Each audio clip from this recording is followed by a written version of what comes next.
Hey everybody, Mrs. KJ here, going over 6.03 Review Electrochemistry. Review concepts presented in the lessons Electrochemical Processes and Voltaic Cells.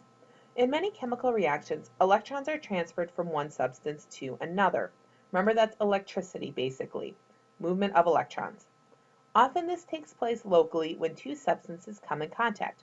However, in electrochemical cells, the reaction can be separated in such a way that the electrons can flow externally.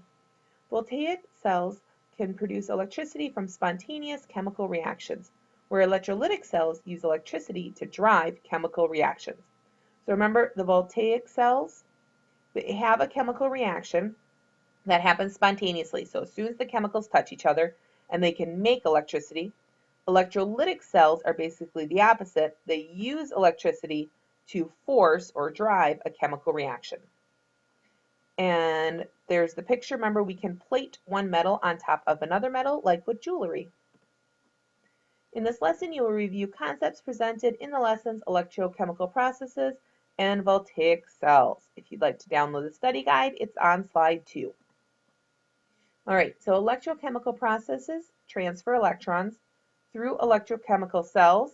They can produce chemical energy or they can produce electrical energy, depending on which type they are. Electrochemical processes interconvert, that means change between, chemical energy and electrical energy. Electrochemical processes involve oxidation reduction or redox reactions. And so, quick review here.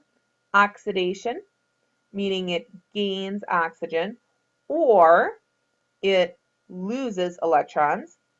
Reduction, it loses oxygen or it gains electrons. Remember, gaining electrons reduces the charge because electrons are negative, so it makes the charge more negative. Metals vary in their ability to participate in oxidation reduction reactions. The differences are shown in an activity series. Remember, there's that table with lithium at the top and gold on the bottom. In electrochemical cells, oxidation reduction half reactions take place in separate compartments connected by solutions and with a separate path for the flow of electrons. So in other words, we have oxidation happening over here, reduction happening over there. It's connected like with the salt bridge, and there's a separate path like the wires for the electrons to flow. Voltaic or galvanic cells use spontaneous redox reactions to produce electricity. Electrolytic cells use electrolytic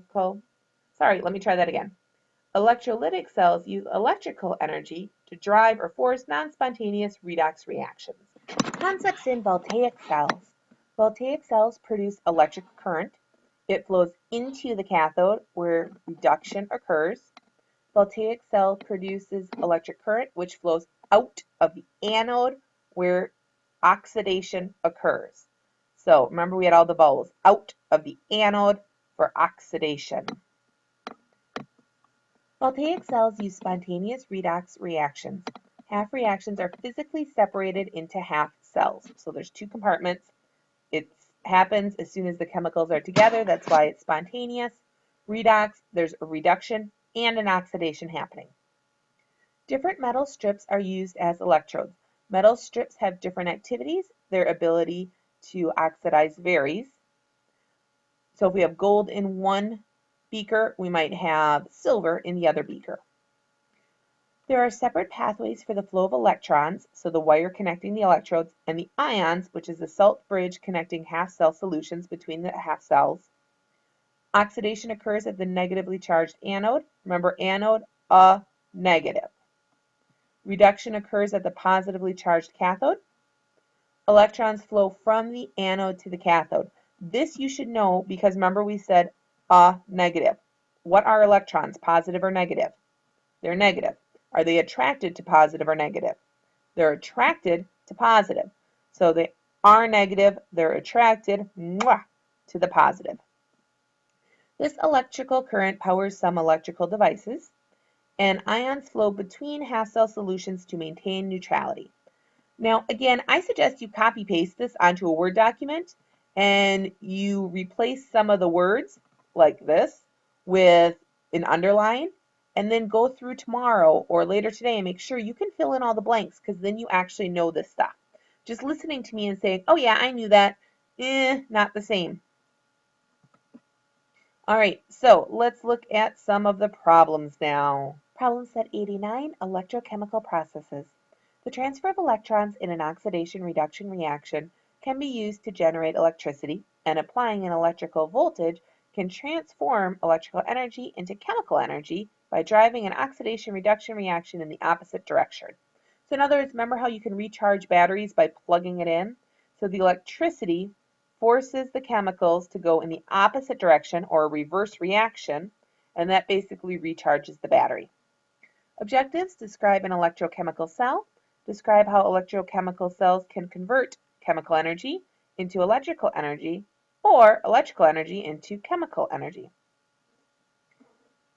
Electrochemical cells are of two types: those that transform chemical energy into electrical energy, and those that transform electrical energy into chemical energy. Cells consist of two electrodes, usually two metals, suspended in a salt solution called the electrolyte, and connected by a conducting wire. The two salt solutions are joined by a salt bridge. When one metal is oxidized, electrons flow from it through the wire to the other electrode, where metal ions in solution gain electrons and are reduced. So, okay, when we have oxidation reduction, we always say that oxidation's at one end, reduction's at the other, because the electrons are flowing from the anode, a negative, to the positive cathode, because the electrons are attracted to them. At the anode, we got rid of electrons, so we're more positive, so it's oxidized. At the cathode, we gained those negative bad electrons, so we're more negative, so we're reduced. And of course, electrons aren't bad, it just sometimes helps to give them personalities to help remember it. The circuit is completed by ions migrating through the salt bridge from one electrode to the other. If the overall oxidation-reduction reaction proceeds spontaneously, basically automatically, it generates electrical energy, and the cell is called a voltaic cell, also known as a galvanic cell. Man, that word trips me up every time, doesn't it? Galvanic cell. If the reaction is forced in the other direction by applying a voltage, so in other words, now you're plugging it into the wall, you're applying some electricity, then chemical energy is produced, and the cell is called an electrolytic cell. All right. Remember, electrochemical processes. In a voltaic cell, chemical energy in the form of atoms, ions, or molecules is converted into electrical energy in the form of moving electrons. Electron spontaneous flow from one electrode to the other in a voltaic cell. That is, no energy must be added, or no electricity needs to be added to the cell to cause electrons to flow. In an electrolytic cell, electrical energy in the form of moving electrons is converted into chemical energy in the form of atoms, ions, and molecules. The flow of electrons in an electrolytic cell is non-spontaneous, so energy in the form of electricity must be added to the electrolytic cell to cause the electrons to flow. Describe an electrochemical cell.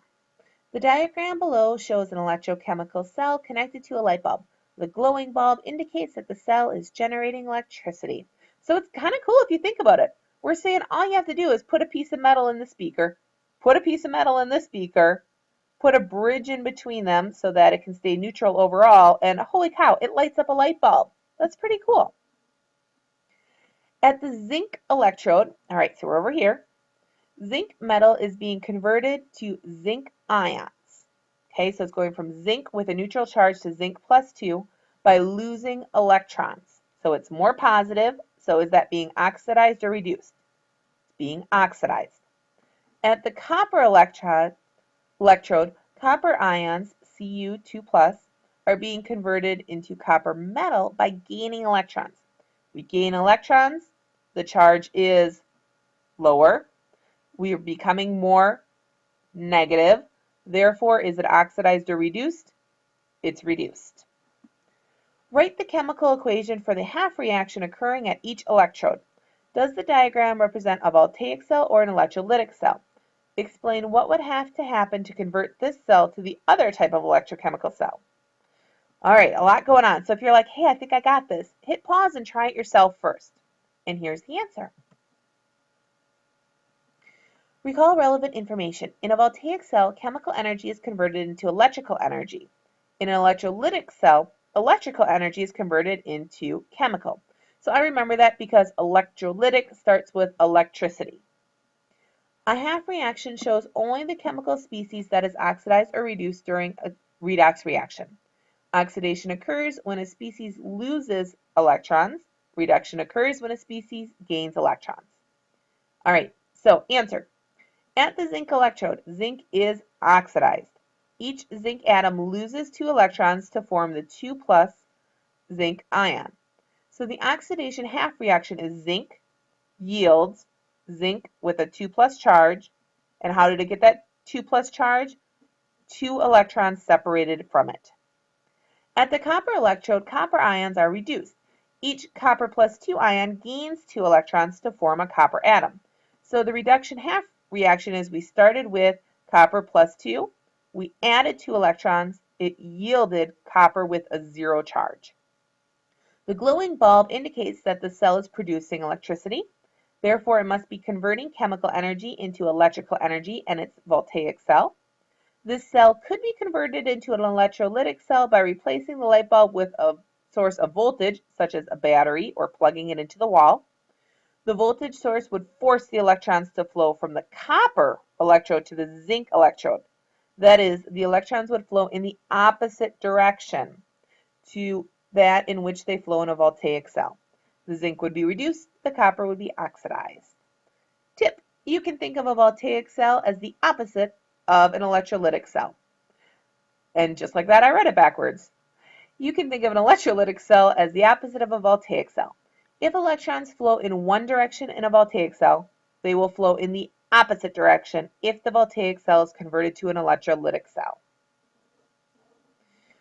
Problem set. Describe the difference between a voltaic cell and an electrolytic cell. Define electrochemical cell in your own words. So let's go through those 2 answers first. So go ahead and hit pause and get your answers for those.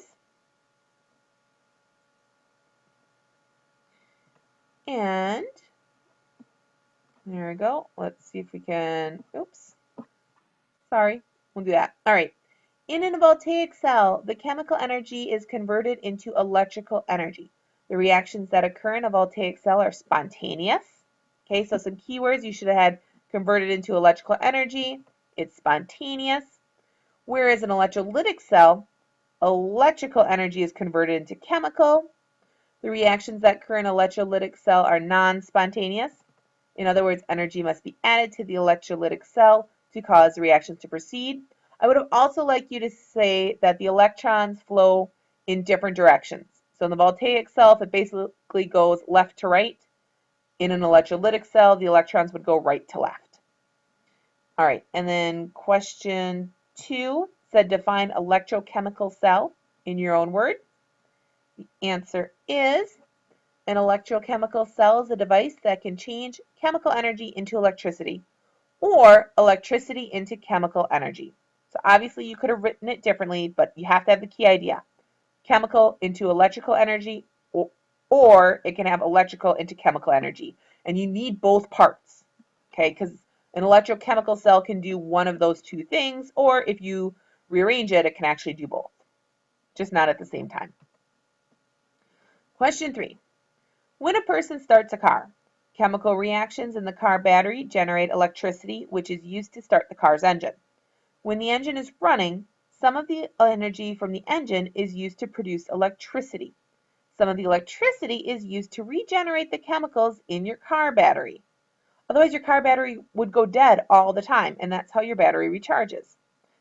Explain how this shows that a car battery can operate as both an electrolytic cell and a voltaic cell. So hit pause, think about that, get your answer. When the battery is used to start the car, chemical reactions produce electricity. At that time, the battery is acting as a voltaic cell because it is changing chemical energy into electricity. When electricity is generated by the engine is used to regenerate or basically reform the chemicals in the battery is acting as an electrolytic cell because it is transforming electrical energy back into chemical. So it's a reversal. All right, and we'll finish up in the next video.